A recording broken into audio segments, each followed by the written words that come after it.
Les diverses pratiques de la poésie performance s'inscrivent bien souvent dans une transdisciplinarité. Il s'agit, pour reprendre la formule d'Anicia Twenge, d'un continuum entre littérature et art, mais aussi entre littérature et différents médias. La poésie performance est donc au carrefour de l'art et de la poésie.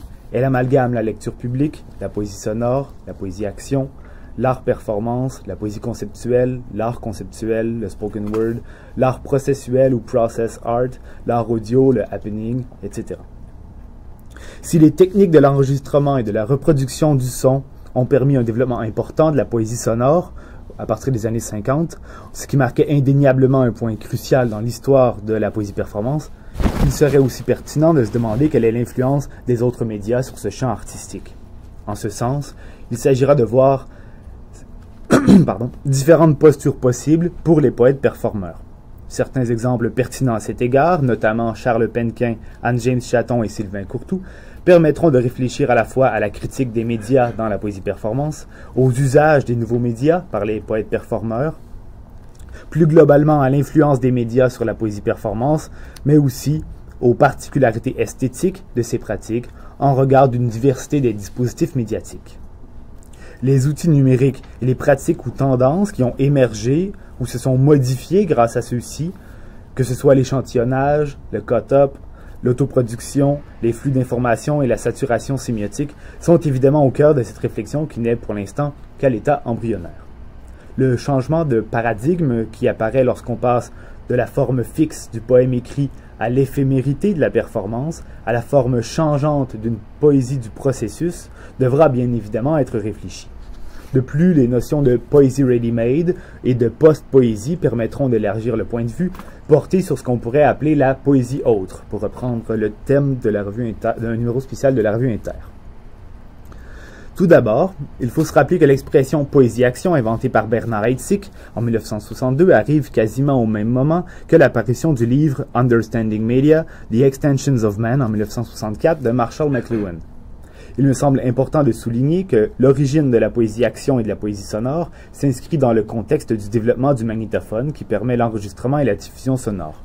C'est d'ailleurs ce que Paul Zumthor indique dans son article « Sonorité, oralité, vocalité ». Je le cite. « La poésie sonore, on le sait, fait un large usage des médias électroniques.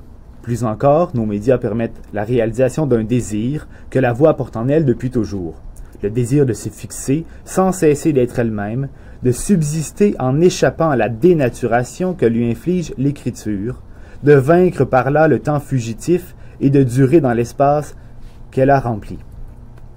C'est donc en relation à certains médias que l'affranchissement du livre peut avoir lieu. La première critique des médias des poètes performeurs serait donc adressée au livre, c'est-à-dire le média privilégié de la littérature depuis l'invention de l'imprimerie.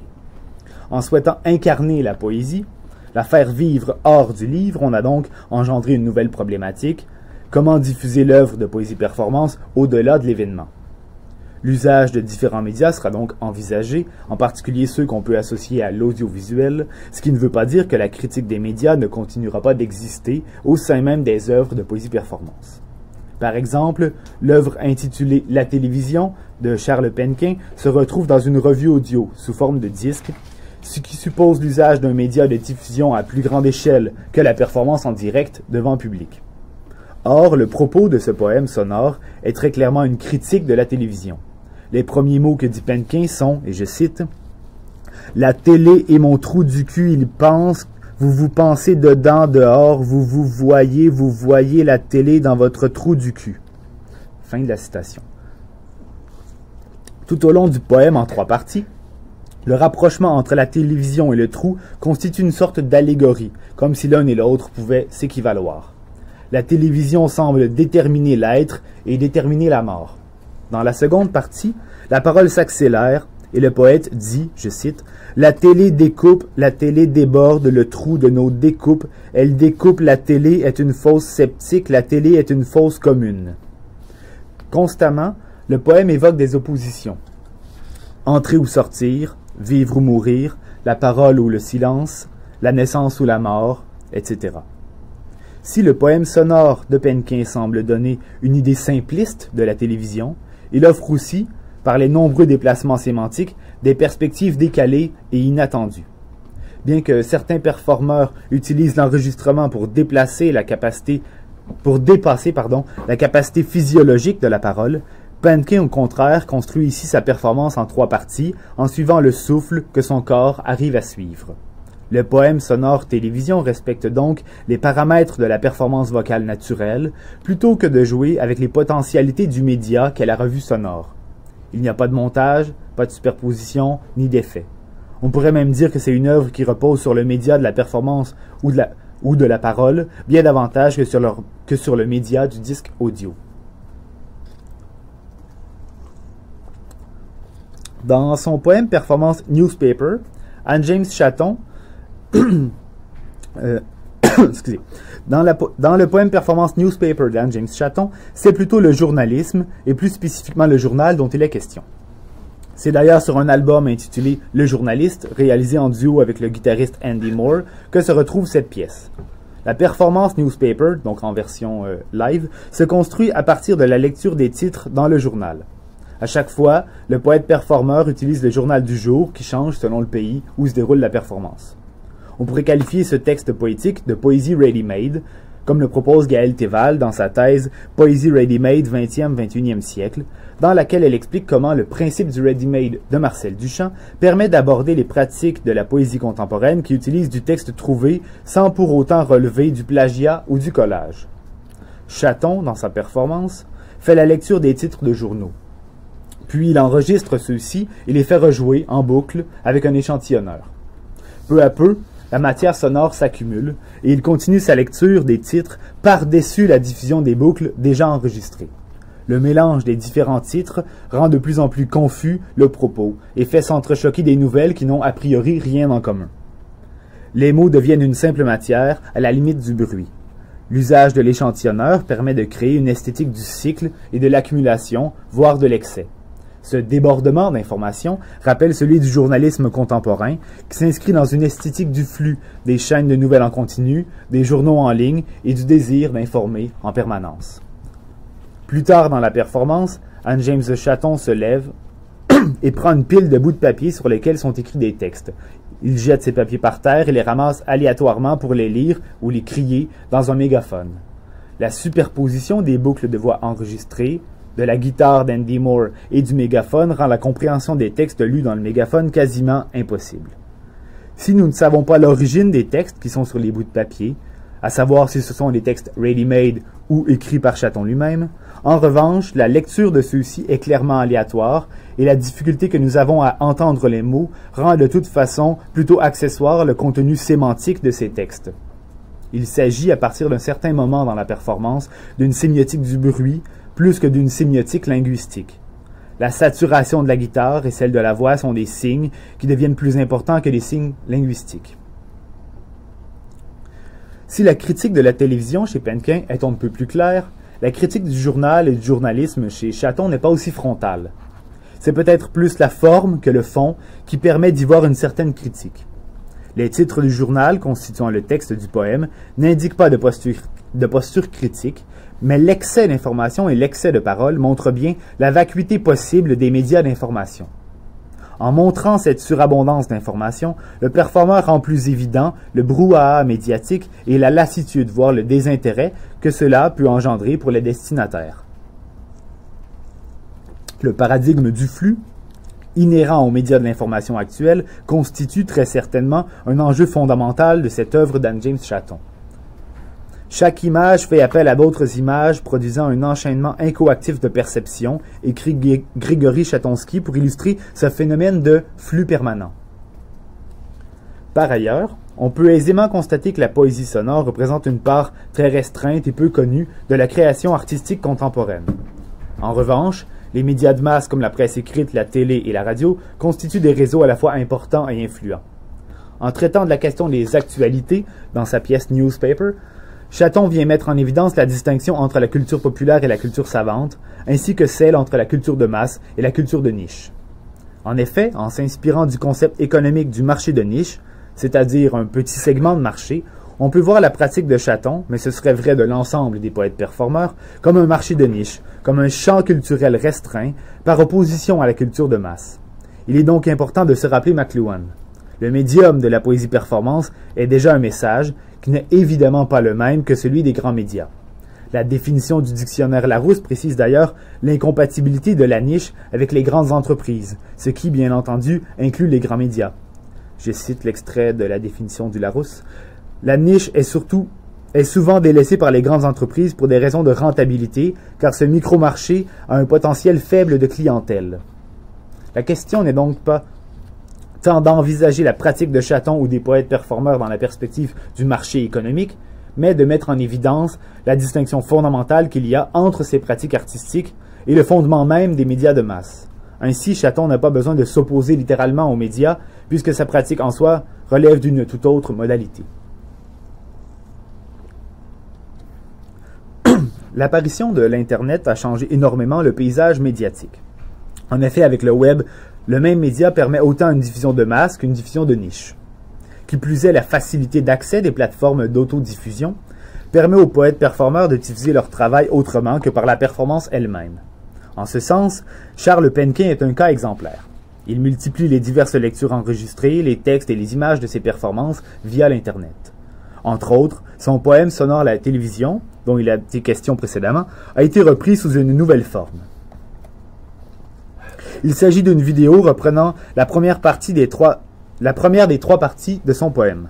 Au début de la vidéo, les mots « on s'allume » et « on s'éteint » alternent à l'écran, reprenant le principe de l'opposition qu'on retrouve partout dans le poème. Puis, le texte est lu par Charles Penquin, qui se trouve hors cadre, tandis que sa collaboratrice Nelly Larguier, qui est à la fois artiste sonore, poète, musicienne, performeuse, est filmée en gros plan et elle répète, au fur et à mesure, le même texte que Penquin. Cette nouvelle forme permet de comprendre d'une part le caractère fragmentaire et fragmenté de l'œuvre de Penquin. Il ne s'agit pas de construire une œuvre dans une forme finale et définitive, mais de disséminer la poésie et d'en faire un processus évolutif et variable, au gré des performances, des actions et des éditions. Bien entendu, le caractère ludique de cette vidéo rappelle le jeu du perroquet qu'affectionnent particulièrement les enfants, qui consiste à répéter ce que dit l'autre jusqu'à ce que l'agacement devienne insupportable. Or, bien que la vidéo en ligne puisse se penser comme de l'image, mouvement et du son, à l'instar de la télé et du cinéma, elle implique un paradigme fort différent, à savoir l'autodiffusion.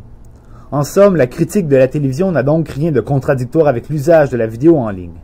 Qui plus est, le rôle important que joue la vidéo en ligne depuis plusieurs années en fait un média clairement ancré dans notre rapport au quotidien et à la banalité, ce qui par ailleurs est une question cruciale dans l'art performance et la poésie performance. Pour Grigory Chatonsky, l'Internet ne doit pas se penser de manière séparée de l'esthétique quotidienne. Internet est sans doute aujourd'hui la forme privilégiée du réseau, son symptôme le plus intense, mais n'est pas exclusif d'autres approches. On ne saurait plus séparer l'esthétique des technologies de l'esthétique quotidienne, parce que la première est inextricablement entrelacée à la seconde. C'est aussi pourquoi les expérimentations numériques sont le prolongement des pratiques artistiques du XXe siècle. Ainsi, on peut considérer que la diffusion en ligne d'une vidéo de poésie performance est à la fois le prolongement de la pratique performantielle, mais que ça relève aussi d'une esthétique qui est tout autant celle de l'Internet que celle du quotidien et de l'expérience phénoménologique. La liberté qu'offre à l'artiste le média de la vidéo en ligne s'oppose donc à l'aliénation offerte par la télévision pour rester dans la logique binaire du poème de Penquin. Quoique, pour être plus précis, le poème performance La télévision est plutôt une logique binaire qui se défait et se refait en permanence au gré des métaphores.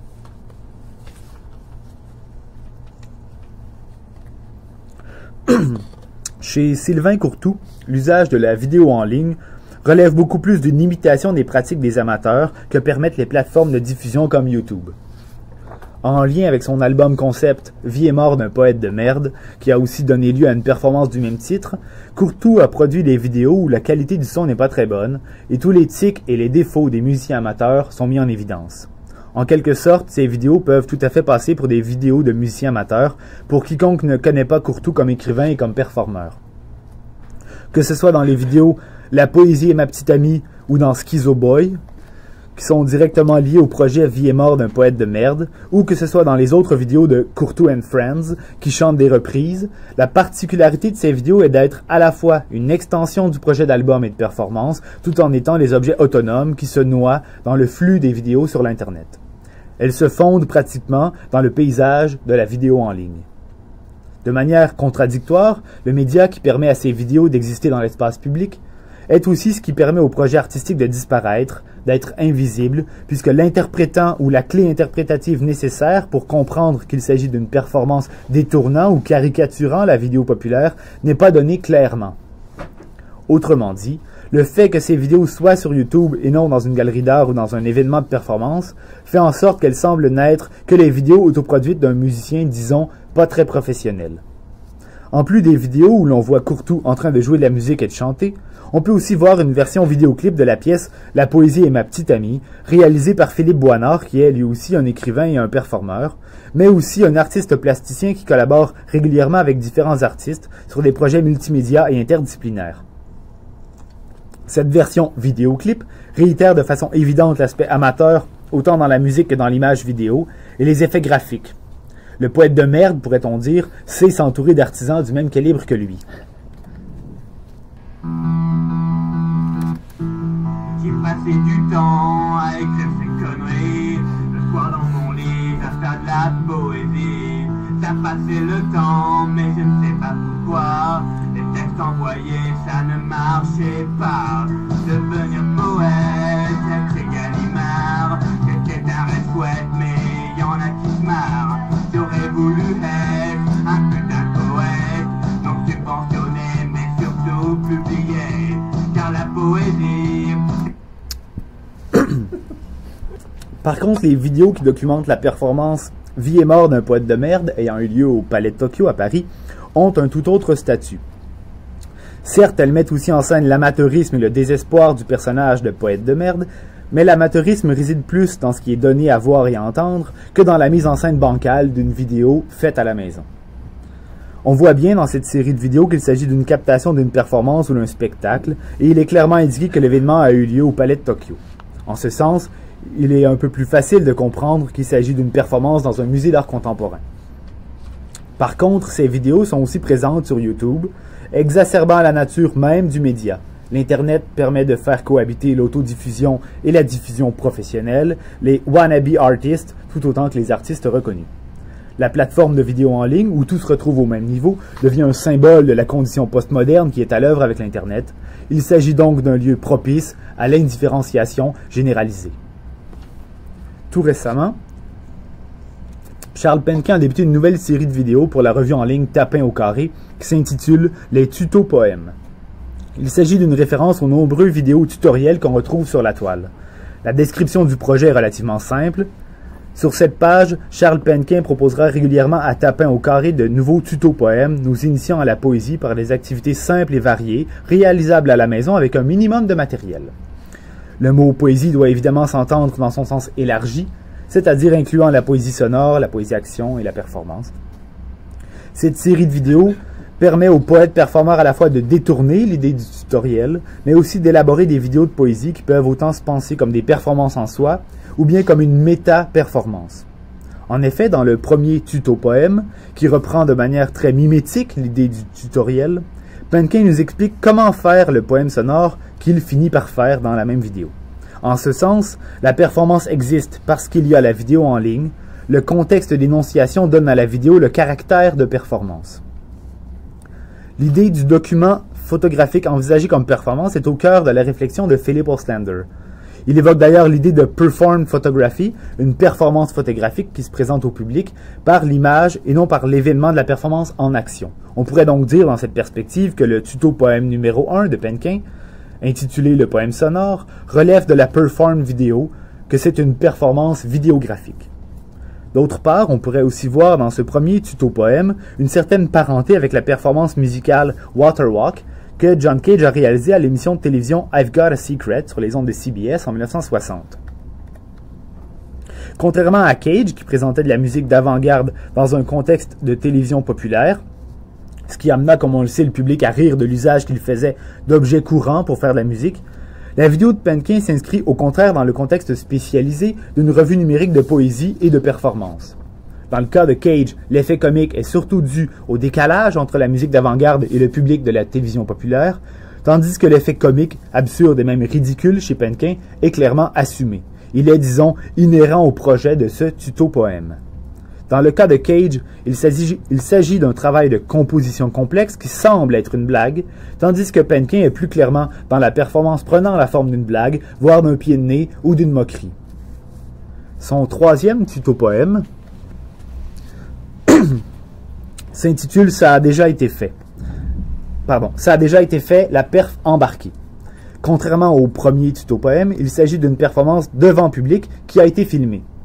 Or, comme l'action de la performance implique que Penkin se filme lui-même, il y a donc deux versions de la performance qui se réalisent en même temps, soit une première performance pour le public dans la salle, mais aussi une performance vidéo pour le public de la revue en ligne.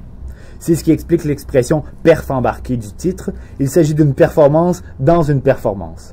On retrouve bien sûr l'ironie du « ça a déjà été fait » qui renvoie entre autres au paradigme moderniste de la nouveauté. En plus d'être dans le titre de ce tuto-poème, cette phrase a été dite à répétition de diverses manières et préenregistrée. Penkin fait donc jouer cet enregistrement avec un petit magnétophone et la phrase devient une sorte d'incantation.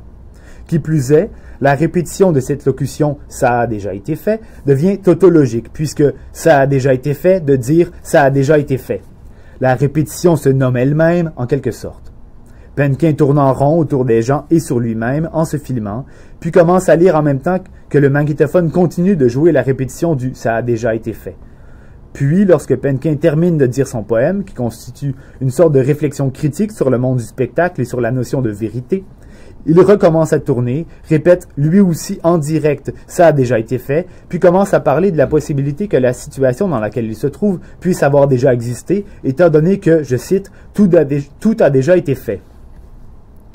Je vais vous montrer deux extraits, une un peu au début, puis vers la fin ensuite. Ça a déjà été fait.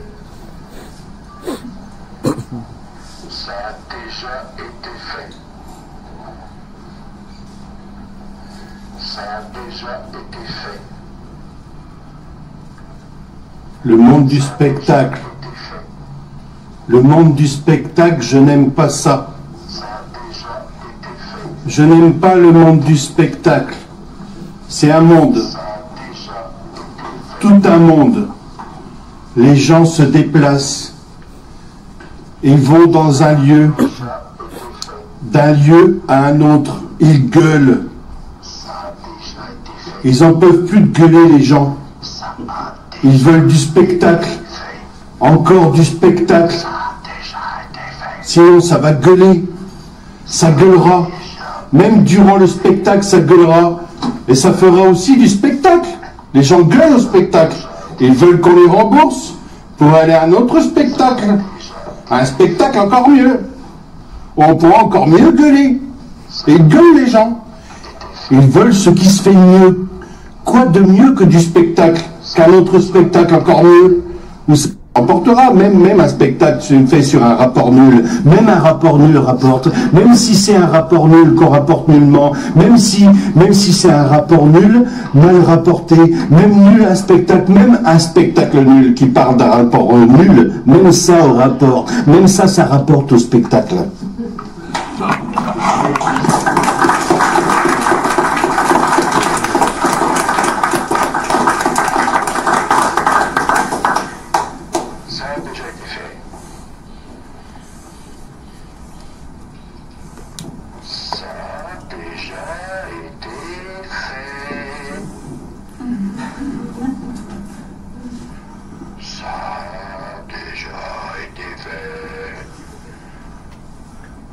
Ça a déjà été fait.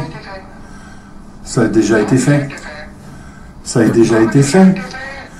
De se regarder, de regarder comme ça une caméra, ça a déjà dû être fait. Ils ont déjà dû faire ça quelque part.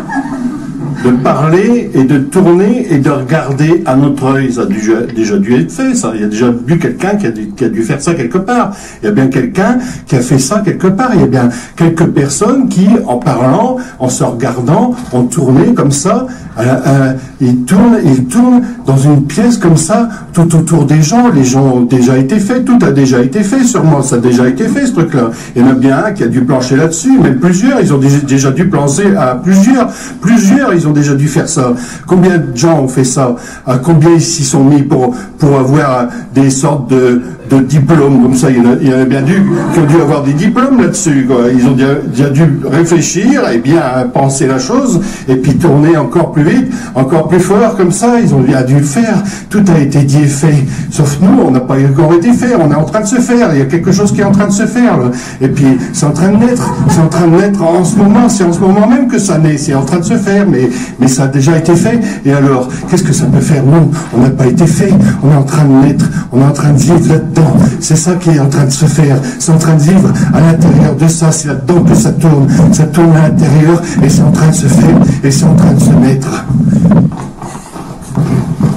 Wow.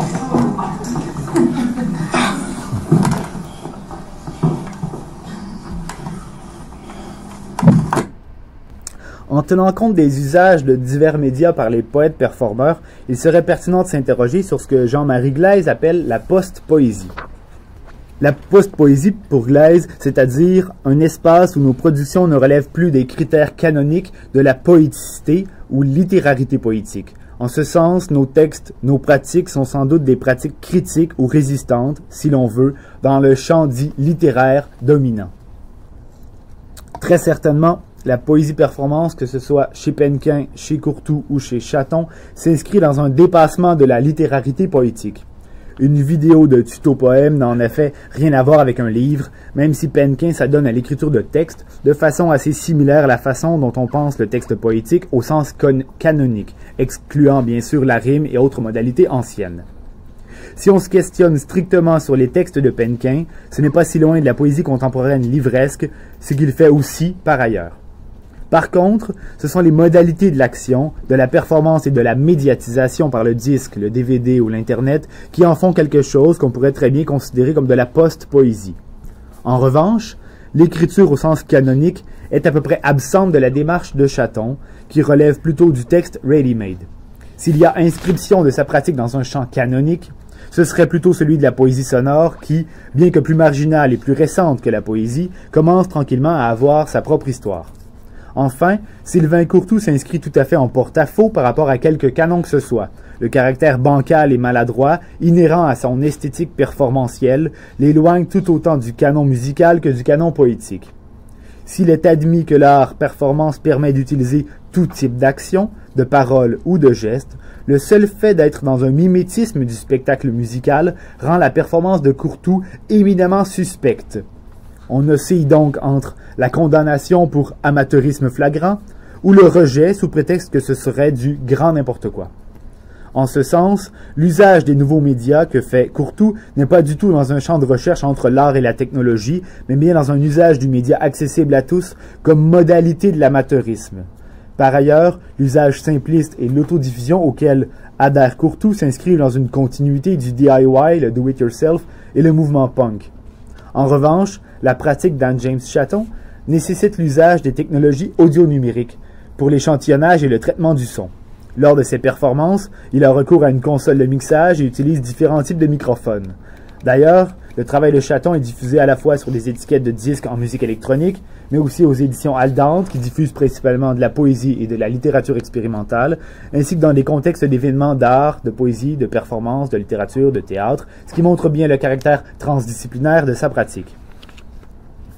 La poésie performance, envisagée dans tout son spectre, ou la post-poésie dans le champ de la poésie performance, si vous préférez, c'est-à-dire les diverses occurrences et leur médiatisation, constitue une sorte de réseau intertextuel. Pour Grigory Chatonsky, l'esthétique du flux ne concerne pas seulement l'Internet, il y a aussi le flux de la conscience, le flux de l'économie, le flux des médias de masse et même le flux de notre perception. Or, l'usage du web comme média de diffusion peut s'envisager comme une réelle composante de la poésie performance. Avançons une hypothèse, écrit Chatonsky, si de nombreux artistes s'intéressent tant au réseau, qu'ils soient numériques ou analogiques, c'est moins pour se laisser porter par l'air du temps et par une passagère mode que pour mettre en place des stratégies, moins pour s'opposer de façon bien pensante au flux constitutif de notre époque que pour s'y insérer, s'y incorporer, s'y infiltrer. L'usage de la vidéo en ligne chez Penquin et Courtould implique une certaine stratégie à la fois sémiotique et médiatique. Courtould incorpore ses vidéos dans le flux de YouTube, ce qui lui permet de jouer sur cette frontière entre la vidéo d'un amateur lambda et le projet d'un artiste connu. Ce n'est pas qu'un moyen, c'est aussi une part intégrante d'un projet artistique. Pour sa part, Penquin infiltre tous les médias possibles pour diffuser sa poésie protéiforme, sa post-poésie. Cependant, il est clair que certaines de ses œuvres, comme c'est le cas avec son poème sonore La télévision, ne tirent pas parti de la spécificité du médium. Par contre, les tuto-poèmes, au contraire, tirent parti de la spécificité à la fois du genre web tutoriel et du média, en détournant l'idée du tutoriel vidéo en ligne, mais surtout en jouant avec les possibilités entre l'action de la performance et la vidéo, ou en jouant sur le métalangage d'une œuvre qui explique comment faire une œuvre. Merci.